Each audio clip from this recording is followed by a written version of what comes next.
Good morning. આજે આપણે એક એવા પાત્ર સંબંધી પ્રભુનું વચન જોવા માંગીએ છીએ કે જે આપણને પણ ઉત્તેજન આપે છે, જે આપણને પણ પડકાર આપે છે અને જે આપણને પણ તેમની વાસ્તવિકતા અનુસાર જીવન જીવવાને માટે આપણને નિર્ણય આપી શકે છે, આપણને તૈયાર કરી શકે છે. આજે દુનિયાની અંદર જો જોઈએ તો કોઈ માણસ એવો નહીં હોય કે જેને ઉત્તેજનની જરૂર નહીં હોય.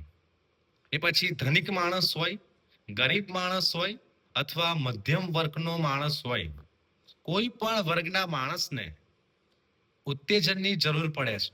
અને આજે બાઇબલની અંદર એક એવા પાત્ર સંબંધી આપણે જોવા માંગીએ છીએ કે જે પાત્ર એ બીજાના ઉત્તેજનનું કારણ બન્યો.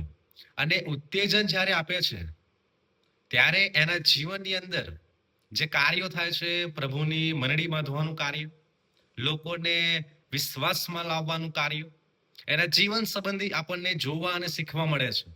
અને એવું એક પાત્ર બાઇબલ આપણને પ્રગટ કરે છે, બારનાબાસ.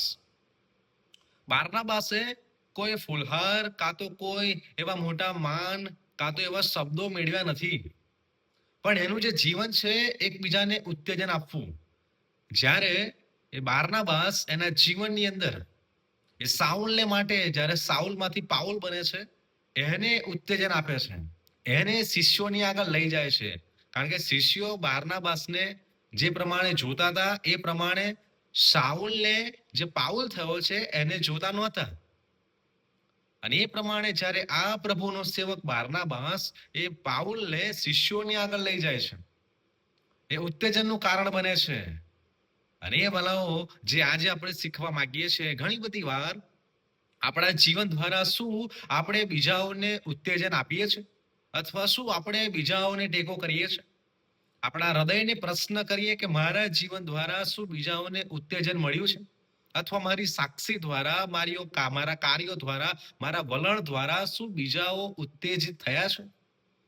અથવા શું મારા જીવન દ્વારા બીજાઓને ઠેસ પહોંચી છે, ઠોકર વાગી છે? તે બધું પડતું મૂકી દઈએ અને એકબીજાને ઉત્તેજન આપીએ, એન્કરેજ કરીએ એકબીજાને. પણ આજે શું થઈ રહ્યું છે? આજે આપણે એકબીજાને તોડી પાડીએ છીએ. આપણે એકબીજાને ઉત્તેજન આપવાને બદલે આપણે એમને ડિસ્કરેજ કરી નાખીએ છીએ. આ પ્રભુના લોકો, આ પ્રભુની મંડળીનું કાર્ય નથી. પ્રભુની મંડળીનું કાર્ય અને પ્રભુના લોકોનું કાર્ય એ છે કે આપણે એકબીજાને ઉત્તેજન આપીએ. જ્યારે ઉત્તેજન આપીશું ત્યારે એનો મહિમા દેખાશે અને એનું કાર્ય પ્રભુના રાજ્યને માટે બંધાશે.